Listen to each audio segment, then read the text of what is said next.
ಉಡಾಯಿಸೋ ಖಾರ ಬಣ್ಣ ರುಚಿಯನ್ನು ನೀಡುತ್ತದೆ. ಮೆಣಸಿನ ಪುಡಿ ಚಿಂದಿ ಉಡಾಯಿಸೋ ಖಾರ ಬಣ್ಣ ರುಚಿ.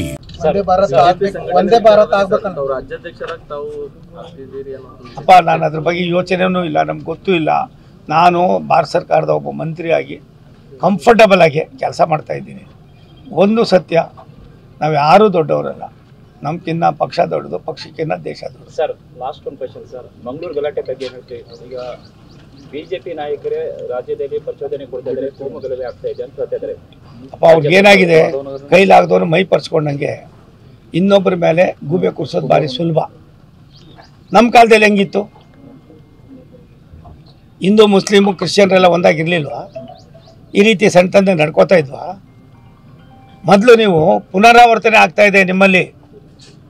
ಜೀವಂತವಾಗಿ ಅವ್ರನ್ನ ಎಲ್ಲೋ ಕತ್ಲೆ ಕೋಣೆಯಲ್ಲಿಟ್ಟು ಭಾರತೀಯ ಜನತಾ ಪಾರ್ಟಿಯ ದೇಶದ ಇತಿಹಾಸವನ್ನು ರಾಷ್ಟ್ರಕ್ಕೆ ಸಮರ್ಪಣೆ ಮಾಡ್ತಕ್ಕಂಥ ಕೆಲವು ಕಾರ್ಯಕರ್ತರ ಮೇಲೆ ಗದಾಪ್ರಹಾರ ಮಾಡ್ತಕ್ಕಂಥದಕ್ಕೆ ನೀವು ಯೋಚನೆ ಮಾಡಬೇಡಿ. ದೇಶ ಇದ್ದರೆ ನಾವು ಪಾರ್ಟಿ ಗೀಟಿ ಎಲ್ಲ ಮರೀರಿ, ಸರ್ಕಾರನೂ ಮರೀರಿ, ನೆಮ್ಮದಿಯಿಂದ ಬದುಕೋದಕ್ಕೆ ಯೋಚನೆ ಮಾಡಿರಿ.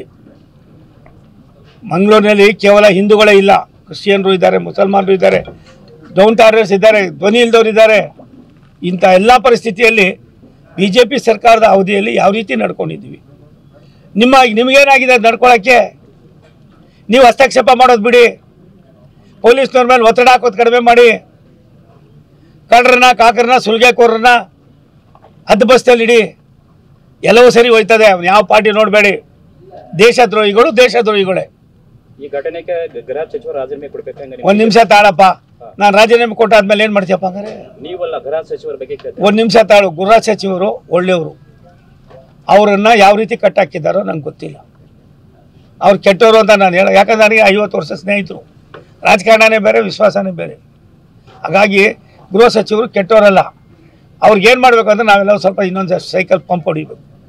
ಅಲ್ಲೇನಾಗಿದೆ ಅಂತ ನಮಗೇನು ಗೊತ್ತಿರ್ತದೆ. ಆದರೆ ಒಂದು ಸತ್ಯ, ಒಬ್ಬ ಅನುಭವಿ ಇದ್ದಾರೆ. ಇನ್ನು ಮುಂದಾದರೂ ಅವರು ಅದರಿಂದ ಈಚೆ ಬರಬೇಕು.